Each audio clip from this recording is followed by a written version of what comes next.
I'm Marshall Keaton, 38, and last Friday I sat in my father's backyard watching him toast my little brother with a smile that never once glanced my way.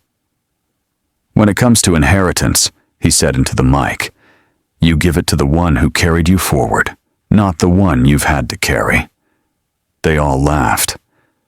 But I'd spent 30 years rolling through life on wheels they paid for with my silence.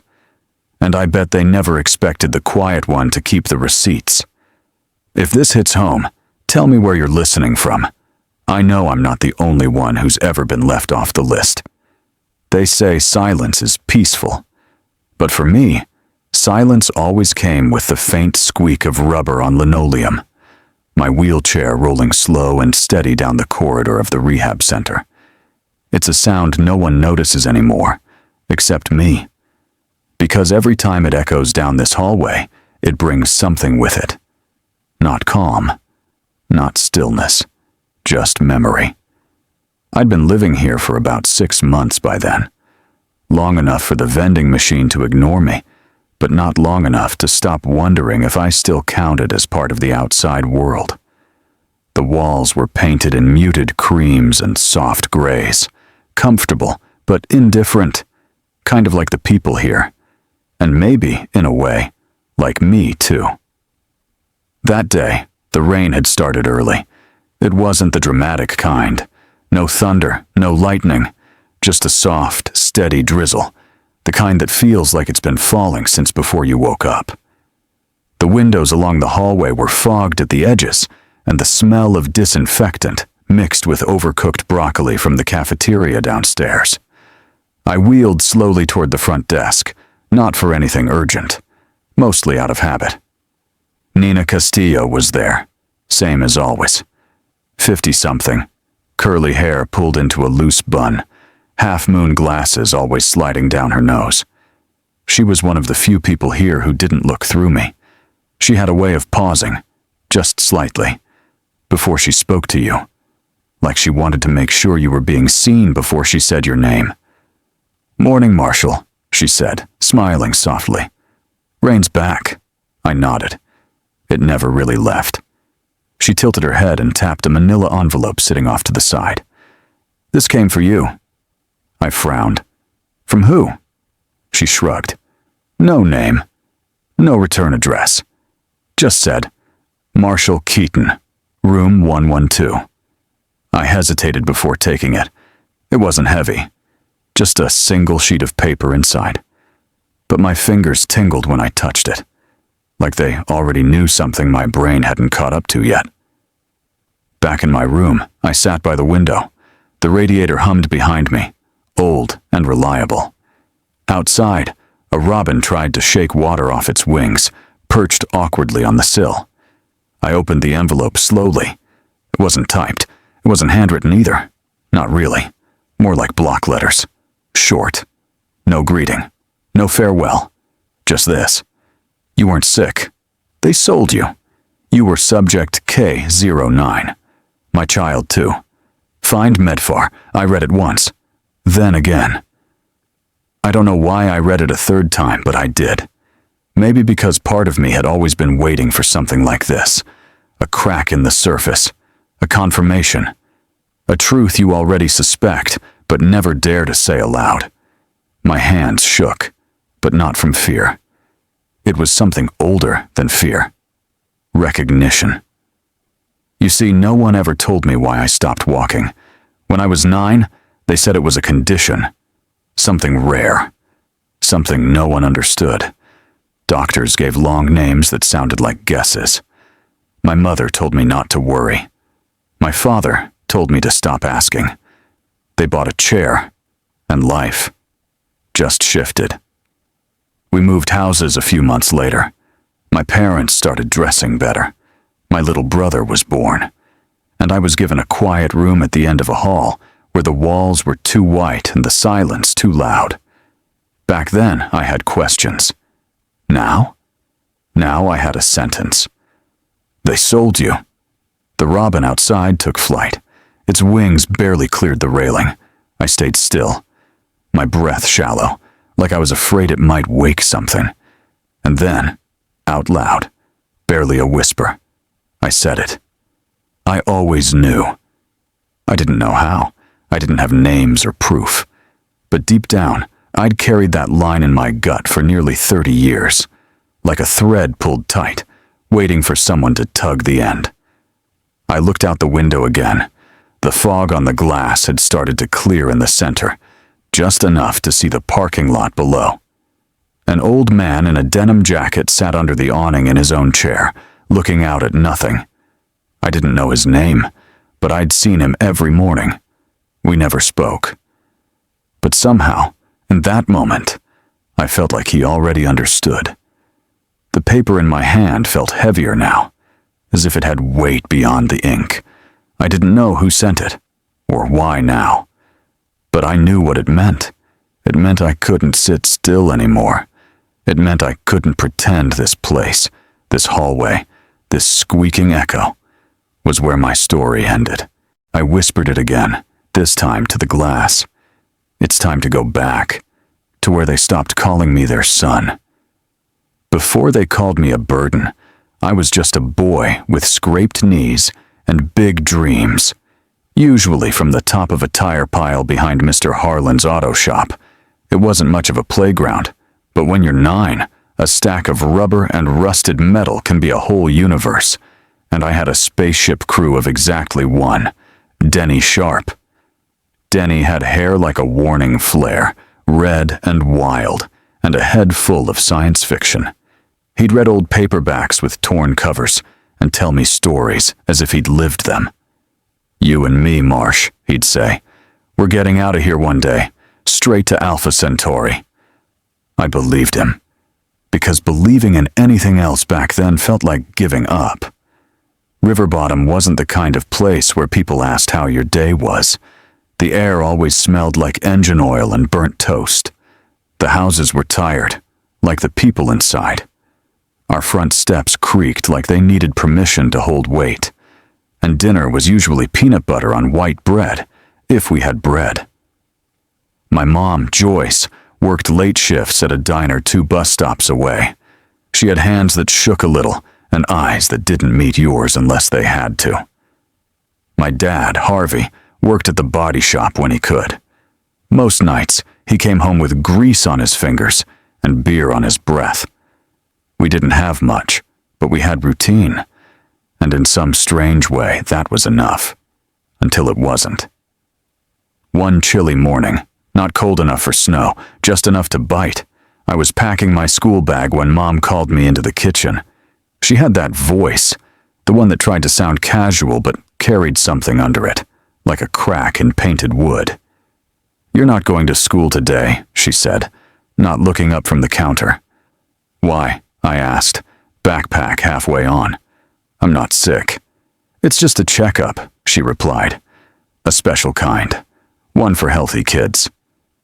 Dad stood in the doorway, arms crossed. He didn't say much. He never did. Just muttered, "Get moving," like he was late for something he didn't want to attend. I remember the ride more than the building. Dad's truck coughed and rattled the whole way. I remember passing cornfields and half-dead gas stations. After a while, we turned off the main road onto a narrow strip of gravel, and there it was. A gray building, plain and windowless. No signs, no parking lot, just a slab of concrete and a heavy steel door. I looked at Mom. Her hand was cold when I grabbed it. She squeezed once, then let go. Inside, everything was too clean. The floors shined like they'd just been waxed. The air smelled like the wipes the school nurse used when you scraped your knee. A man in a white coat met us in the hall. He had steel-rimmed glasses and a smile that didn't match his eyes. "Marshall, right?" he said. "Strong name." I didn't answer. He led me down a hallway to a room with walls that buzzed faintly. I was told to lie down on a table colder than anything I'd ever touched. My mom kissed my forehead. My dad stayed by the door, arms still crossed. Then came the needle. One in my arm. Another. Somewhere near my neck. Everything after that bled together. I don't remember leaving. The next thing I knew, I was in my bed, back home. Light leaking through the blinds, my legs heavy. My head felt like it had been stuffed with cotton. Mom was sitting on the edge of the bed, folding laundry she never finished. She smiled without showing teeth and brushed hair off my forehead. "You're fine," she said. "They just needed to run a few tests." I asked what they did. "Just a checkup," she said again. Her voice cracked on the word, just. Dad passed by the door and muttered, "Don't ask so many damn questions." I didn't, for a while. But something had changed. My legs felt different. First like pins and needles, then like pins without the needles. In the days that followed, I stumbled more than I walked. Denny started slowing down for me. That was worse than falling. A week later, I stood at the base of our favorite tire pile. Denny was already halfway up, shouting something about Martians. I tried to follow, got one tire up, slipped. I remember the sting in my palms, the sudden burn in my knees. But mostly, I remember the sound that came next. Not from me, but from Denny. "Marsh?" I couldn't answer. Couldn't get up. We moved the week I couldn't take 10 steps without falling. One day, I was dragging myself across cracked concrete to reach the tire pile. The next, I was watching a moving truck back into a cul-de-sac lined with trimmed hedges and welcome signs. River Bottom disappeared in the rearview mirror without a word of goodbye. The new house had a wide driveway, stone steps, and a brass knocker on the door shaped like a lion's head. The walls were beige, the floors creaked less, and the kitchen counters sparkled like someone had waxed them for a magazine shoot. "Granite," my mom said. "Imported." I remember sitting in my wheelchair by the island while she unpacked matching dishes. It was the first time I'd seen her wear lipstick that wasn't smudged from an overnight shift. She hummed while she moved, something soft and unfamiliar. Her hands didn't shake as much. "What do you think, honey?" she asked. "Pretty nice, huh?" "Yeah," I said quietly. "How'd we pay for this?" She paused, just long enough, then smiled again, wider this time. "Business is better now," she said. "Don't ask too much." My dad walked in behind her, wearing a watch I'd never seen before. It gleamed when he reached for the fridge. He nodded at me, but said nothing. I knew enough by then not to push. They put me in the back room, upstairs. It was bright, with clean sheets and a desk by the window. But it felt too perfect, like no one had ever cried in it, like it wasn't really mine. The walls echoed more in this house, or maybe the silence just had more space to grow. Brennan was born a few months later. They brought him home in a blue blanket, cooing and smiling like he was made of gold, which, maybe to them, he was. I remember standing in the hallway, watching through the cracked door as Joyce held him close. She whispered things to him I never heard her say to me. Harvey kissed his forehead. He never kissed mine. I didn't hate Brennan, still don't. He was a baby, too new to know better. But even then, I could feel the shift, like the sun had moved, and I was sitting in shadow. Most nights I stayed up, just listening. They talked softer after Brennan arrived, but not softer about me. "He still asks questions," Joyce whispered once, "about the move, about the clinic." "He's old enough to keep quiet," my dad replied. Then, after a pause, "We did what we had to. It's done." They never said more than that, but it was enough.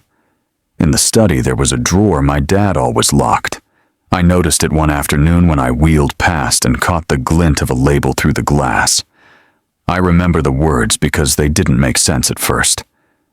Trial E, compensation. Keaton.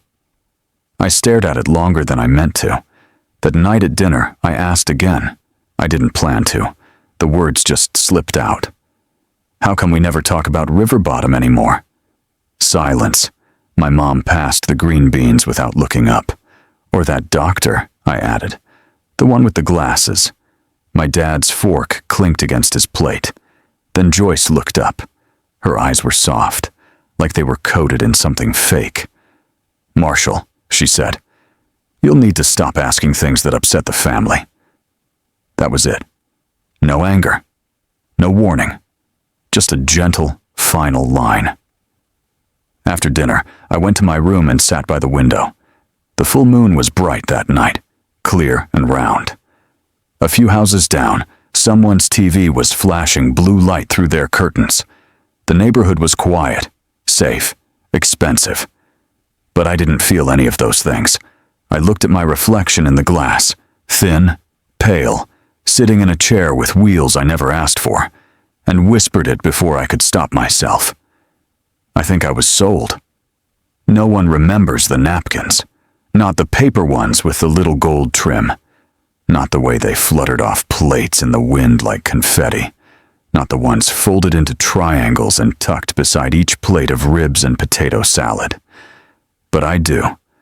I remember them because that's where I wiped my face, quietly, quickly, when no one was looking. They called it a celebration, my father's retirement party. The Keaton backyard had never looked cleaner. String lights ran across the fence like lazy stars, and paper lanterns swayed above a long row of plastic tables covered in white cloth. There was a food truck parked in the driveway, and someone had dragged out an old speaker playing Motown hits from a Bluetooth playlist titled Dad's Jams. I didn't get an invitation. I heard about it from Brennan. "Figured you'd want to come," he'd said, avoiding my eyes. So I came. I wore a clean button-down shirt and sat at the far end of the last table, closest to the fence line. From where I sat, I could see everyone, but I wasn't really part of any group. My wheels made grooves in the grass, and no one offered to help me settle in. Joyce floated through the yard like someone's idea of a perfect suburban host. Red lipstick, light perfume, arms full of lemonade pitchers and polite laughter. Harvey wore khakis and a polo shirt stretched tight at the belly. He grinned, slapped shoulders, told old stories with just enough exaggeration to get a laugh. He looked relaxed, lighter. I looked at Brennan standing near the grill. He had the family chin, the family shoulders, the family attention. A new job at a firm downtown. A condo. A girlfriend with a first name that sounded expensive. The toast came just after sundown. Harvey tapped a spoon to a glass. The chatter softened, then stopped. "I just want to thank everyone," he said, raising his cup. 35 years at the same place. That's not something you see much these days. Polite applause, heads nodding, people sipping wine from clear cups. "I've been lucky," he continued. "Lucky to have a wife who kept me grounded, and lucky to have 2 sons." I felt a flicker of warmth until he kept going. "But tonight, I want to pass something on. Not just a house, not just the stocks, not just the life we built. Tonight, I pass our family's legacy to Brennan." A beat, then cheers, loud, full, glasses raised. Joyce's smile nearly split her face. I didn't clap. Brennan looked down at his shoes. I cleared my throat. The sound was small, but in the quiet that followed, it carried. "What about me?" The words didn't sound angry, just unsure, like a child asking if he'd been forgotten in a game of hide and seek. All eyes turned. Harvey looked at me. His smile didn't fall, not completely, but it stiffened. "Marshall," he said, chuckling lightly, "you've always been something we carried." There was no cruelty in his tone, no sharpness, just the kind of dismissal that comes from being too practiced, like he was saying, "Let's not ruin the mood." And no one said anything. Not Joyce, not Brennan, not the neighbors who used to hand me lemonade when I still had braces and a limp. I wheeled myself back slowly from the table, one hand at a time. Quiet. No one followed. I didn't cry in front of them, Not this time. But my hands shook when I turned the corner past the food truck, and I felt the wind lift one of those napkins off the table, dancing it toward the fence where I'd been sitting. At the end of the driveway, I paused. Behind me, the lights glowed soft. People laughed again. The music returned. The toast continued. In front of me, the night stretched quiet and long. I looked back once. "I came here as a guest," I said aloud, "more to the night than anyone else. I'm leaving as nobody." There was no return address, just my name in blocky black letters across the front. Marshall Keaton. No suite number, no postage. Just slid under my door like a secret. But the letter knew exactly where I lived. And worse, it knew what they'd done. It had been a few days since the party, since I wheeled away from a backyard full of plastic chairs and clinking glasses, and left behind whatever pieces of family I hadn't already lost.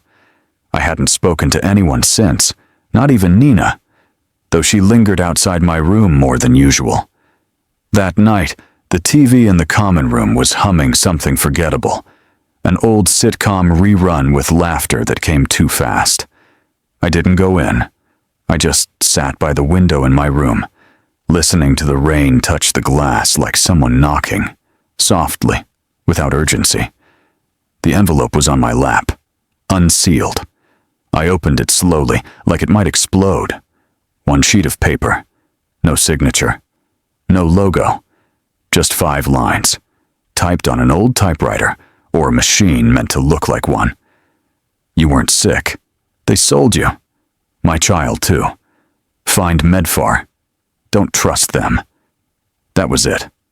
I read it once, then again, then a third time, whispering the words like they were a language I'd almost forgotten how to speak. "You weren't sick."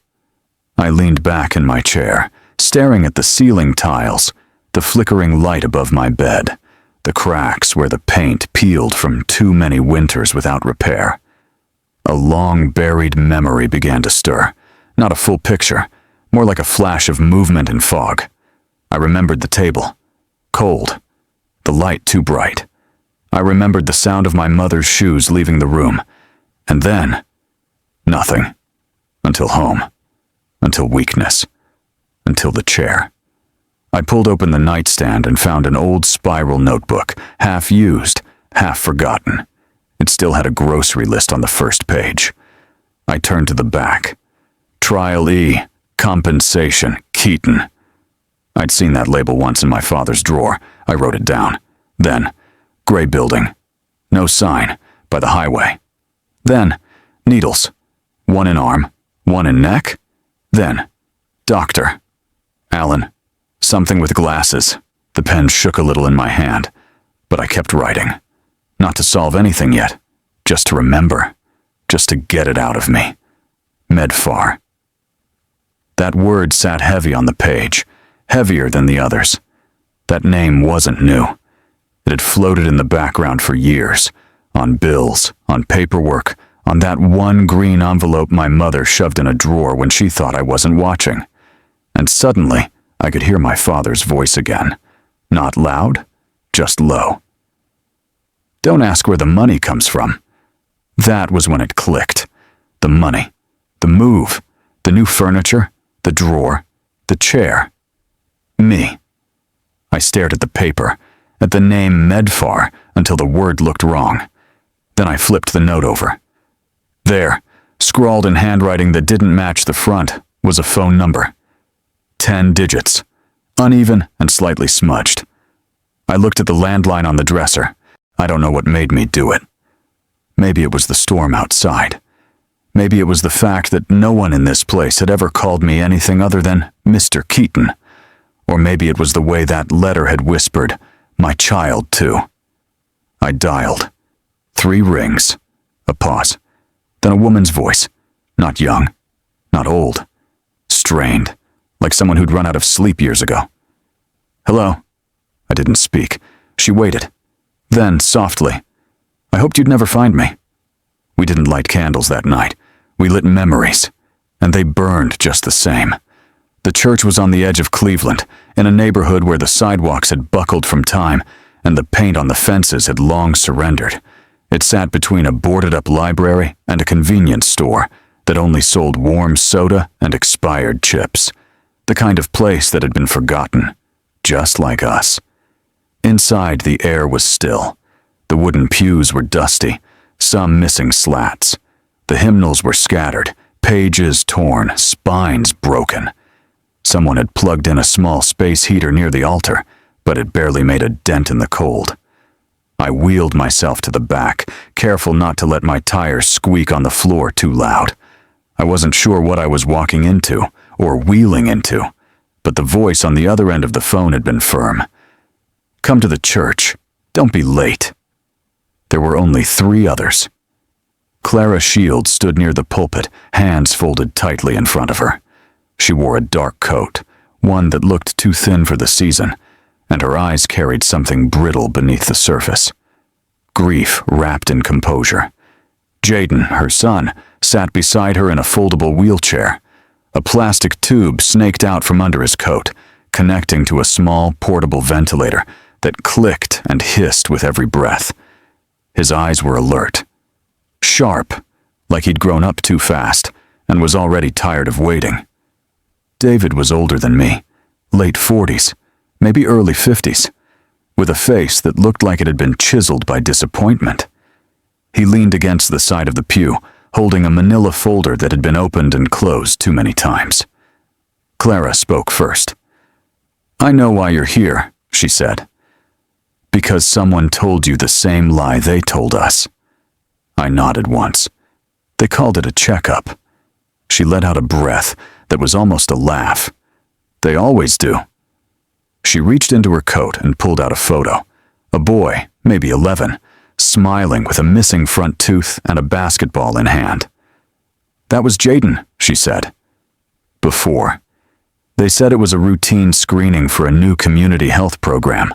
They said it was funded, that it'd help kids stay ahead of future issues." Her voice dropped. 6 weeks later, he stopped walking. 8 months later, he stopped breathing on his own. Jaden didn't flinch, just stared at me and nodded like, "Yeah, I remember too."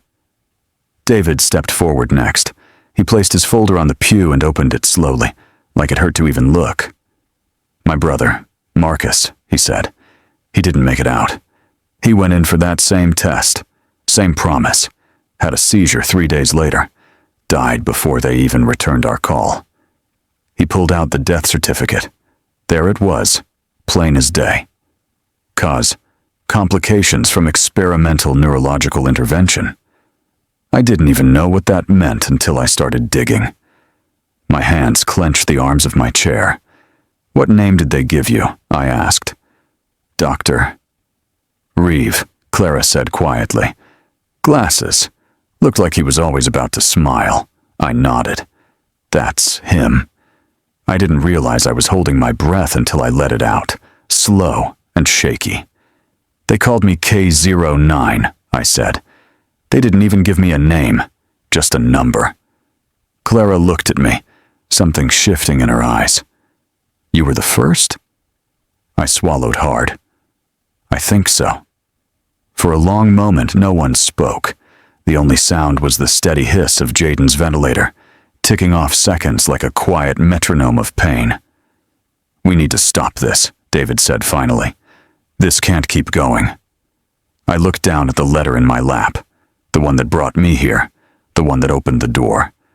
"I know someone who can help," I said. "A lawyer, someone who actually gives a damn." I looked at each of them one by one. "But we'll need proof, and we'll need to be loud." Sometimes survivors don't scream, not because they don't want to, but because no one's ever listened long enough to hear them. But sometimes, someone whispers back. And sometimes, that's all it takes to start a fire. Her office wasn't flashy. No glass walls, no gold nameplate. Just a door that stuck a little when you pulled it, and a receptionist who offered black coffee without asking. The waiting room smelled like old paper and pine sol. Legal pamphlets leaned against each other on a wire rack, beside a fake ficus tree that had lost a few leaves. Amelia Rowe, civil and human rights attorney. The plaque on her desk was small, brushed metal. The only thing shinier was the steel watch on her wrist. She stood when I entered, her handshake firm, her expression unreadable. She looked like someone who had listened to 1,000 stories and already knew how mine would end. "I've read the email," she said. "But I need to see it in your words. And in your hands." I nodded and unzipped the worn backpack in my lap. Inside was everything I had gathered. Notes scribbled at midnight, the photos of the locked drawer, the copies of Medfar payment logs, a scan of my medical file from when I was 9, the one with the phrase, "transferred from private facility, subject K09, typed in faded ink. She didn't say much as she flipped through the pages. Her finger paused on a line here or there. Once, she exhaled slowly through her nose, but mostly she read in silence. The only sound in the room was the soft buzz of a talk radio program through the office walls, something about corporate ethics and pending litigation in Chicago. It felt fitting. Finally, she closed the folder. "This," she said, tapping it with 2 fingers, "is enough to scare them." I didn't say anything. I just waited. "You've done a lot on your own," she continued, "and if even half of this checks out, what you have here is not just a lawsuit, it's a precedent." She looked up at me, eyes steady. "But I need to be very clear, Mr. Keaton. Once this goes public, once your name is attached to this, you're not just Marshall. You're not the man in the wheelchair. You're not their son. You're a plaintiff. That's who you'll be to them." I swallowed. My mouth had gone dry. "I already lost them," I said. "Might as well lose the title, too." Amelia nodded, just once, like that was the answer she'd expected, but needed to hear out loud. "I'll need to speak with the others," she said. "Anyone else you know with first-hand experience. Testimonies, anything signed, even medical bills with Medfar's name on them." "I have 4 others," I replied. "One lost a brother. One's still alive, but can't breathe on his own anymore. That's enough for a class action start." She stood and walked to a nearby cabinet, pulling out a clean folder. On the front, Rowe and Company, client intake. As she filled it out, she asked routine questions: date of birth, emergency contact, health status. But her tone was different now, less distant. Not warm, exactly, but deliberate. Like we were allies now, not strangers. When she handed me a copy of the agreement, I hesitated only a moment before signing. Then she said it, quietly, but with a kind of gravity that made the moment real. "We file next week. Class action. You'll be named first." It landed heavier than I expected. My name. First. Not as a son, not as a patient, not even as a victim, as the one who stood up. Before I could respond, she added one more question, the one that stayed with me longer than any legal form ever could. "Are you ready to sit across from your mother in court?" I looked at her, thought of the barbecue, the napkins, the silence. "I already did," I said, "at that barbecue." There's a kind of pain that doesn't scream. It doesn't punch or bleed. It just signs the paperwork and shows up anyway. He always told me not to go in that drawer. Didn't matter if I was 9 or 19. Harvey Keaton's voice always carried the same edge when I got too curious. "That drawer's off limits, Marshall. You want something to do, go clean the garage." But the key was never far, just hidden under his pride. The house looked smaller than I remembered. Richwood Heights hadn't changed much. Lawns still cut in diagonal lines, porches still wiped down every Saturday, flags still hung with careful symmetry. But the Keaton house had a new coat of paint, fresh shutters, like someone was trying too hard to make it look untouched. I wheeled up the ramp they'd built for me years ago. The wood had warped slightly near the base. I pressed the doorbell once, then used the spare key Joyce had given me years ago, before she stopped calling. They weren't home. I made sure of that. A friend of Brennan's had casually mentioned they'd be at some fundraiser downtown that evening. Joyce always liked events where she could wear her pearls. Inside, the air was cold, artificial. The living room was staged like a catalog. Throw pillows fluffed, coffee table books no one read arranged just so. Didn't smell like food. Or family. Just dust and lemon polish. I moved through the house slowly, like a stranger. Every creak under my wheels felt like a memory being stepped on. Harvey's study was at the end of the hall. Door still shut. Still heavy. I pushed it open. The blinds were drawn halfway, casting long shadows across the desk. The bookshelf was neatly arranged. Alphabetized, I realized. Not that he ever read them. And there it was. Bottom, right drawer. Same one he always nudged shut when I walked by. Same brass handle, dulled now. I tried it. Locked. I paused, looked around the room, then reached under the rug just inside the door. It was still there. Small brass key, taped to the underside like a cheap secret. My hand trembled a little, not from fear, from familiarity, from knowing this wasn't discovery. This was confirmation. The lock clicked. Inside, a stack of folders. One had my name. No, my number. Subject K09. I pulled it out, laid it open on the desk, scanned documents, test results, medical jargon that made my stomach turn. Payment receipts, tens of thousands. Each marked Medfar disbursement. A few even had notes like initial consent secured or trial metrics exceeded. Tucked into the back was a handwritten page, my father's handwriting. Co-9, proven viable, recovered fully. Will refer others. I sat there for a long time. The desk lamp hummed softly. Outside, the wind pressed against the window like it wanted in. They didn't just give me away. They built a business on it. The betrayal didn't feel like fire. It felt like weight. Like someone had laid a stone on my chest and asked me to smile. I took out my phone, snapped photos of everything. Pages, payment stubs, the handwritten note. I kept my hand steady, deliberate. Then I put the folder back exactly where I found it. Locked the drawer, returned the key to its place beneath the rug. Not because I wanted to hide it, because I wanted them to wonder how long I'd known.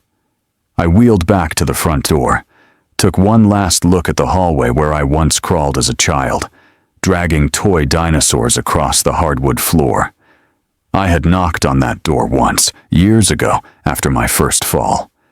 I remember sitting on the porch, bleeding at the knee, waiting for someone to let me in. This time, I didn't knock. I left without sound, without note, without apology. And I knew, without question, I'd never come back. There's no door more painful to open than the one you used to knock on as a child, especially when you finally understand why it stayed closed. Most people inherit homes or stocks. I inherited a file that proved I had a price tag. Amelia's office smelled like cold coffee and printer toner. The windows were half fogged from the early chill, and her desk, usually orderly, was now covered in printouts, highlighters, and legal pads scribbled with words I didn't understand, but knew would change everything. The folder I brought from my parents' house sat open like a wound in the center of the desk. Pages spilling out. Receipts, contracts, memos with Medfar's logo stamped in the corner, barely visible, like they'd hoped no one would ever look too close. Amelia leaned over the desk, eyes scanning with the precision of a surgeon. She hadn't said much yet, just the occasional or the scratching sound of her pen underlining things that made her jaw tighten. I sat across from her, hands clasped tight. I didn't need to read it again. I'd already memorized the worst lines. She pulled one page closer and read aloud, "Trial child, confirmed viability, K09. "That's you," she said quietly, eyes not leaving the page. Yeah. She turned another page. Subject demonstrated early paralysis. Neurological impairment confirmed. Her finger tapped the last line. Prognosis, irreversible. Outcome, successful. She looked up. They called your condition a success. I didn't answer. There were 17 names listed on that spreadsheet, some with only initials, some with full names I didn't recognize. But beside everyone was a dollar amount and a label. Trial complete. Non-viable, deceased. Neurological success, permanent. K09 sat at the top. Amelia flipped to a handwritten note. Harvey's handwriting. I could tell by the slant in the eights. Marshall's condition bought us freedom. She didn't read it out loud, just slid it toward me. I know that script, I said. He used to write notes to the cable company like that. She nodded. Her voice was low, measured. This isn't just shady consent. This is criminal facilitation. Your parents weren't just complicit. They were brokers. The word hit harder than I expected. Brokers. Not victims of a system. Not misled parents. Just brokers. Clara sat across the room, holding her coat tightly around her. She hadn't said much either. Jaden wasn't with her that day. She glanced at me now, eyes dark with something like grief, but sharper. I thought my boy was the first, she whispered. But it was you. I nodded. Do you think they knew what it would do to you? She asked. I don't think they cared. Amelia cleared her throat and stood. She laid all the documents out side by side, a timeline forming without words. On one end, the first payment. On the other, the real estate record, the purchase of the Richwood Heights house. Cash down. She tapped the two papers together. This file is the spine of your case. If we can link these payments to household expenses, we'll show motive. And more than that, we'll show profit. The room fell quiet. No one needed to say it. The line between child and commodity had already been crossed. Amelia looked at me, her face not soft, but not cold either. This isn't a story anymore, she said. It's a case. She rested both hands on the desk. And we just lit the match. Being called a burden stings, but learning they cashed the check that made you one, that doesn't just hurt, it hollows you. I didn't sleep the night before court. I lay there with the lights off, counting the cracks in the ceiling plaster like they might add up to something.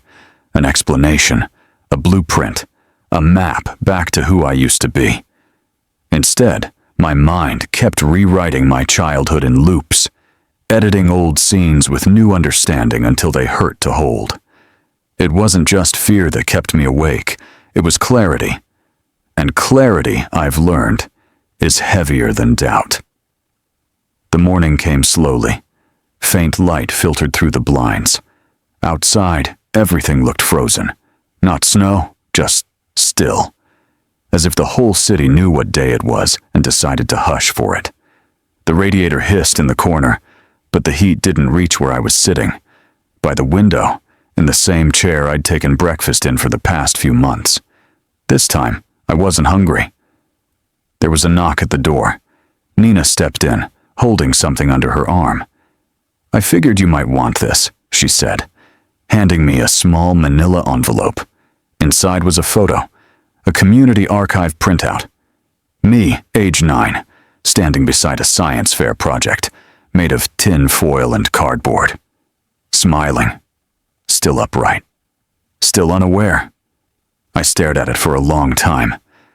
That was taken just a few weeks before, I said quietly. She nodded. I found it buried in the local newsletter records.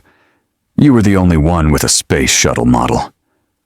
I traced the edges of the picture with my thumb. That boy looked like someone I once knew, but not someone I was. His eyes hadn't learned caution yet. I don't know how I'm going to talk about this in a room full of strangers, I said. You won't be talking to strangers, she replied. You'll be talking to truth.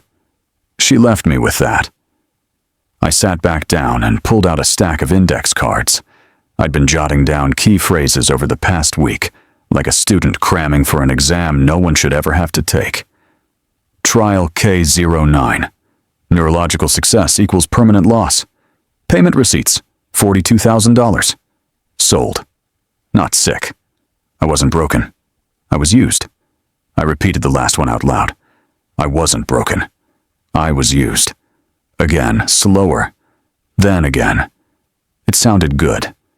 Measured. Powerful, even. But it didn't sound like me. It sounded like something a lawyer would feed a client. Something clean enough to quote. Safe enough to print. I looked down at the cards. Then I picked them up one by one and tore them in half. I didn't need a script. I wasn't giving a statement. I was giving something older than language. Something carved into me before I knew how to fight back. They didn't need to hear words polished like silverware. They needed to hear me. The radiator kicked again. Louder this time. I dressed slowly. Black slacks, white shirt, no tie. I hadn't owned one in years. I shaved. Not perfectly, but enough. As I wheeled toward the door, I caught myself in the mirror. I didn't look like a man heading to war. I looked like a man heading toward his past. Outside my window, a bus engine roared to life.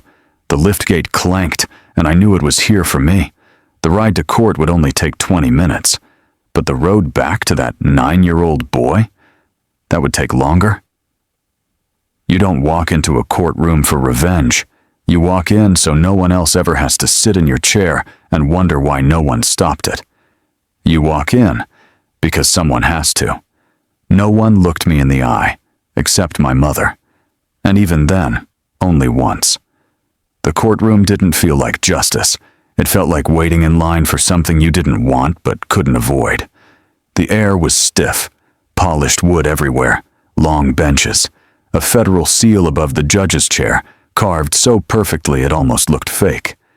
They sat across the aisle. Joyce in a gray blazer, Pearl small and centered, Harvey in a dark suit that hung awkwardly on shoulders that used to fill out a uniform. Brennan was behind them, near the back, alone, no coat, no tie, just a hollow look like he hadn't slept right since the barbecue. Amelia leaned over and whispered, "You breathe. I handle the rest." I nodded. The trial opened with procedural words, terms that felt more like radio static than anything meaningful. Motion, stipulation, admissible, discovery. Then came the evidence. Amelia started with documents. Medfar's payouts, the spreadsheet, the receipts from my father's desk. The line, "Marshall's condition bought us freedom." She let that sit for 3 beats before moving on. People shifted in their seats. Then she called Clara. Clara didn't wear anything fancy, just her coat, zipped halfway. She took the stand like someone going to church, quiet but sure. "They said it was a scholarship checkup," she said. Said it was for gifted kids. Jaden was 9, loved math. She paused, looked straight ahead. They gave him something. He walked in. Didn't walk out. Amelia asked her how long it took to realize the truth. Clara didn't blink. Too long. Medfar's attorneys objected. Hearsay, no direct consent, speculation. But the judge allowed it. They countered next with their own rhythm. No signed contracts, no direct link, speculative damages, lack of causality. But the room wasn't listening to paperwork. It was listening to breath and silence. Then came Harvey. I didn't expect him to speak, but he did. They called him a witness, not a defendant. That was strategy. Let the father look like a confused, grieving man. He walked slowly to the stand, sat down like the seat was too hard for his back. "Marshall," he began, pausing as if he needed to remember the name. He was always different. He looked down, then up. Unstable. Always looking for someone to blame. Even as a child, he had episodes, imagined things. His voice was steady, almost rehearsed. I didn't flinch. Then Amelia rose. She approached the stand, slow and calm. "Mr. Keaton," she said, "is this your handwriting?" She handed him the note. "Marshall's condition bought us freedom." He looked at it, squinted. "It could be," he said. "It was a long time ago." "Did you receive money from Medfar Pharmaceuticals?" He hesitated. "We received grants, stipends. We were told it was support." "Support for what?" she asked. He didn't answer. The judge instructed him to respond. Harvey looked straight ahead. "For the boy. Not for my son. Just the boy." Amelia turned to me. "Marshall, you're up." I wheeled to the front. The room didn't get louder, but it felt heavier, like everyone was leaning forward without realizing it. I raised my right hand, swore in, and sat. Amelia asked if I was ready. I looked at the jury, and then I said, "They told me I was weak, that something was wrong with me. I believed them for a long time." I paused. "Let them see me." But it turns out I wasn't broken. I was priced. I held up a copy of the spreadsheet. "They called me K09, paid my parents tens of thousands, called my paralysis a success. You think a child makes that up?" I didn't shout. I didn't cry. I just said it the way I had said it to myself for years, in the dark. When it ended, I rolled back to my seat. Everyone watched me, except my mother, until I passed her. Then, for just a second, her eyes met mine. She didn't say a word, but her hand trembled. In court, they count your words, but they never count the silence you carried to get there. They never count how heavy it was just to show up. They asked for photos of my condition, but there were none, and that was the point. There weren't supposed to be. I'd been erased long before anyone had the sense to document what happened. Day 3 in court felt different. Not louder, not messier, just heavier. Like the walls had absorbed too much already and were holding their breath. The jury looked tired. Not disinterested, just worn thin from the weight of what they'd been asked to carry. Grief, when stacked in layers like this, starts to bend everything in the room. Emily was wheeled in mid-morning. She was barely 20. Her mother adjusted the ventilator tube beneath her scarf, while the courtroom watched in a silence so absolute I could hear the bailiff swallow. Amelia approached the judge's bench. With permission, she'll testify using her voice assist device. Manual trigger. Minimal edits. The judge nodded. Emily's mom pressed a button, and a robotic voice filled the room. Flat but clear, each word spaced with intent. "My name is Emily Rios." Click. "I was 10 when they told my mom I was gifted." Click. "They said I'd be part of something important." Click. Her hand hovered over the next trigger. "I didn't know they meant to suffer." There was no cough in the courtroom, no chair squeak, just that sound of compressed air and truth. She paused before the final line. "Every birthday, I lose a little more. But I remember their faces. I remember who smiled when they signed the paper." Joyce looked down. For the first time all trial, she didn't blink fast or fidget. She just wept. Silently. No tears. No sobs. Just the subtle shake of a woman trying not to let guilt leak out of her carefully applied foundation. She didn't apologize. None of them ever did. David took the stand next. He walked slowly, not from age or injury, but from the weight of memory. He wore a dark green jacket and carried a single object, a small tape recorder.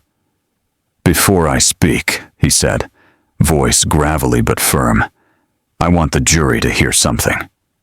He pressed play. A crackle, a delay. Then a voice. "He won't remember. We got our part. Don't push it. Take the money."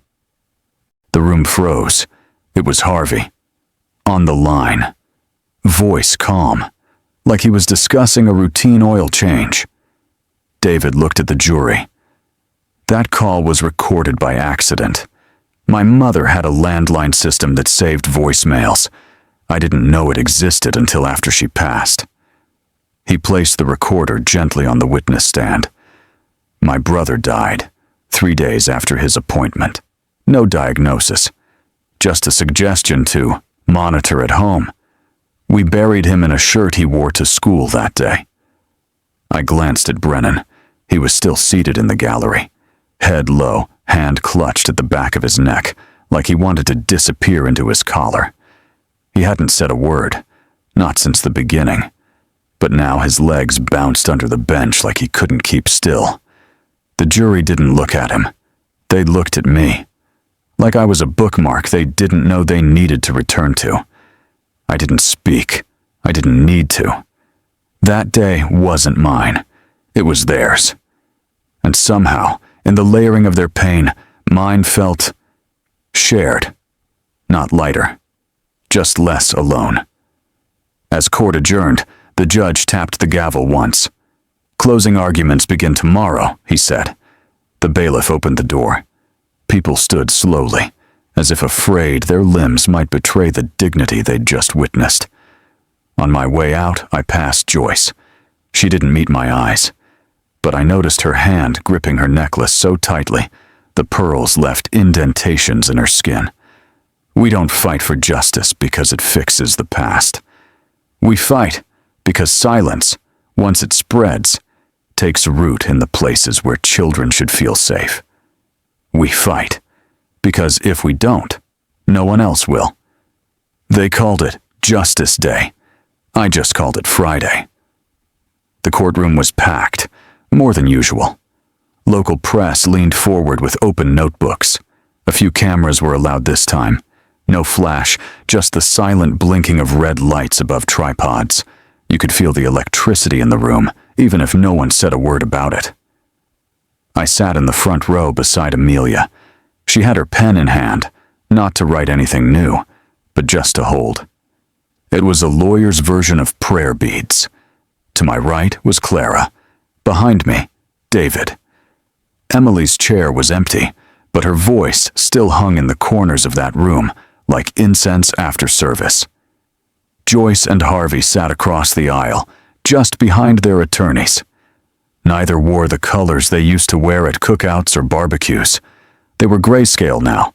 Gray suit, gray hair, gray expressions. Brennan sat 2 rows back. No one looked at him. Not even them. The judge entered without ceremony.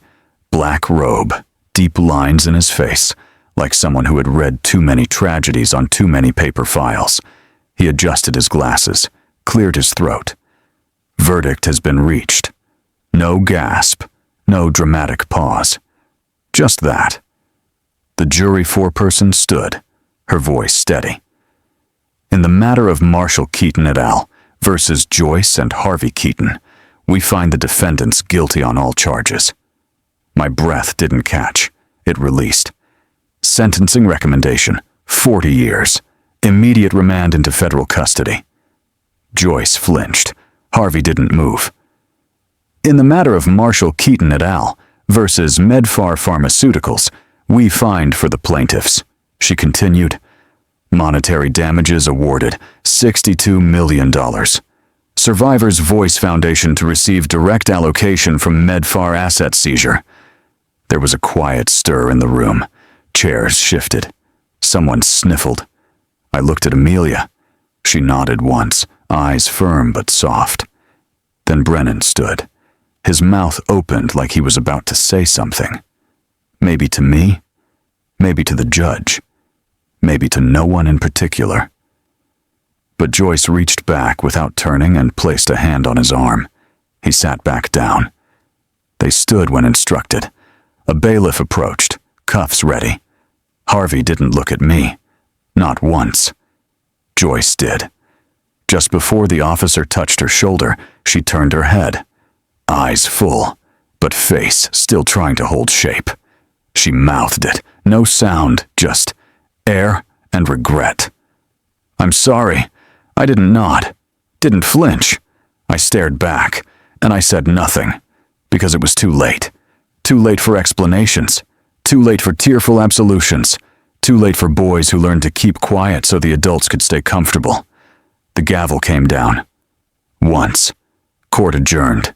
People stood. Reporters moved like they were chasing fog. Amelia leaned toward me. "You're free now," she whispered. I looked at her. "No," I said. "Not yet. But getting there." Justice doesn't feel like a parade. It doesn't come with fanfare or confetti. It feels like a long exhale after holding your breath for 30 years. The room used to hold sermons. Now it holds stories. We repainted the walls ourselves. Nothing fancy. Just a coat of soft blue to cover the peeling beige. The old wooden cross still hung above the pulpit, but now it shared space with a modest banner. Survivor's voice. "You're not alone anymore." The pews had been pushed aside, replaced with folding chairs in a circle. The coffee came in styrofoam cups from the gas station down the street. Someone had brought in a basket of granola bars that no one touched until halfway through. But it wasn't about the food. It was about being seen. And maybe, just maybe, believed. Clara was the first to arrive, as always. She had a clipboard, a stack of intake forms, and a quiet authority that made everyone follow her without being told. She greeted each newcomer with a hug or a handshake, depending on how they carried their weight that day. Emily was there, too, on screen. A small laptop sat on a folding table connected to a portable speaker. Her voice assist device had been updated since court. Smoother, still mechanical but clearer. Her message that day was simple. We deserve to exist, not in silence, not in shame. I opened the session with a short welcome.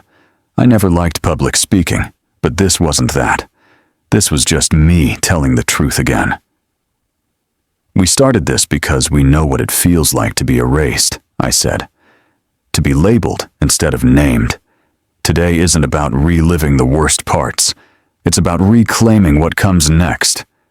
I handed out the brochures, legal resources, therapy groups, writing workshops, even job placement assistance, all funded by what Medfar had to cough up in court. Poetic justice, if you believed in that kind of thing. One by one, people shared. Some stumbled. Some spoke fast, like they were afraid they'd lose the nerve if they paused. Others couldn't speak at all, just nodded while someone else read for them. No one laughed. No one rolled their eyes. No one said, "That can't be true."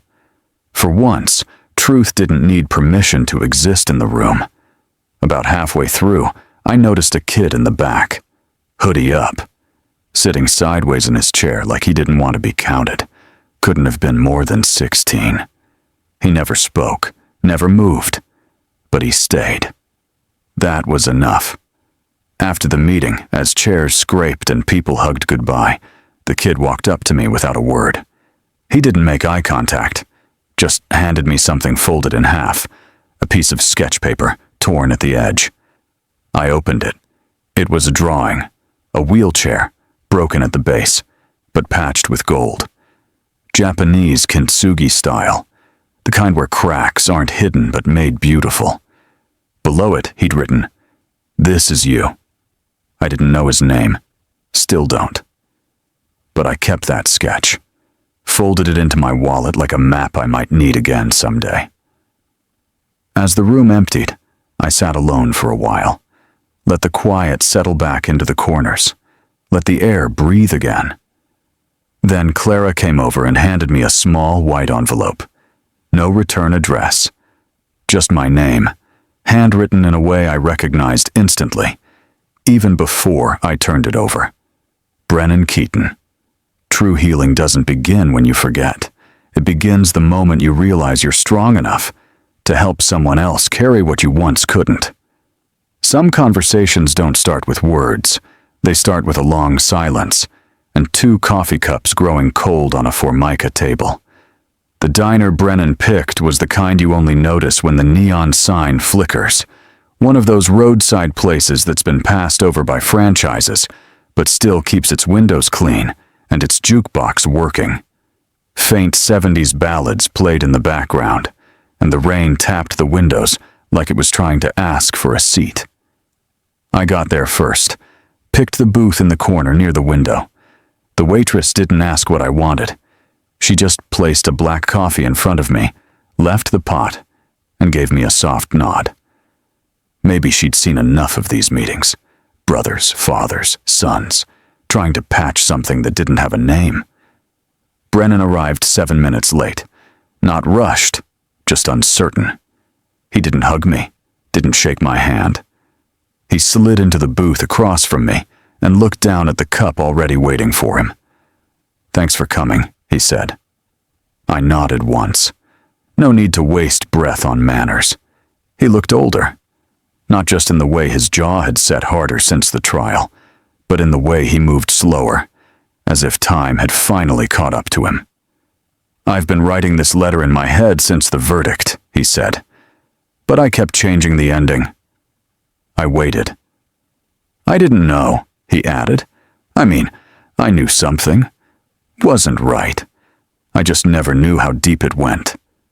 I stirred my coffee, not because it needed it, but because my hands didn't know what else to do. "I used to think you were just angry," he said. "Distant. Resentful. But now I get it. You weren't mad. You were mourning, and we all just watched you do it alone." I looked up. Brennan reached into his coat and pulled out a small envelope, placed it on the table. "It's not much," he said. "Just a check to donate to Survivor's Voice, in your name." I didn't touch it. He didn't push. Then, almost as an afterthought, he pulled something else from his bag, wrapped in a clear plastic sleeve, a notebook, tattered, bent at the corners, the cover hand-drawn with markers, faded but still legible. "Space Missions, Marshall and Denny Captains." I stared at it. Hadn't seen it in nearly 3 decades. "Mom kept it," he said. "I found it in a box when they cleaned out the attic before. Well, you know." He pushed it gently toward me. "I thought maybe it should go back where it started." I picked it up, flipped through a few pages. Pages filled with planets we made up. Alien species named after lunch meat. Mission logs where we saved entire galaxies with a jump rope and a cereal box. I smiled. Not big. Just enough. "You don't owe me," I said finally. "I don't need an apology or a check." He looked confused. "What do you need then?" I leaned forward, voice steady. "Just do better. For the next kid like me. The one sitting in the room, watching everything and not saying a word." He nodded, eyes glassy. "I will." I stood to leave, slid the notebook into my bag, left the check on the table, beneath the edge of the coffee cup. I was halfway to the door when he called out, "Marshall!" I turned. "You were never the burden," he said. "They were. Not all family is chosen, but sometimes grace is. And when it shows up, it's quiet, like a brother standing outside, waiting to be let in." There was a day I noticed something strange. The wheels weren't squeaking anymore. I'd grown so used to that sound, rubber over tile, a faint chirp with every turn, that when it vanished, I almost missed it. Almost. It was a snowy morning, the kind that made the city seem softer. Cleveland had a way of turning white without ever feeling clean, but today, the world outside looked still, even kind, like it was holding its breath with me. Inside the community room, the heater hummed, and the light from the window spilled onto the floor like it was trying to remind us spring was coming. Chairs were arranged in a circle, as always. Some metal, some plastic. One had a cushion someone had duct taped on months ago. It never stuck quite right. I wheeled in slowly, not out of pain, but out of something else. Something more like reverence. This room, once empty, now held voices.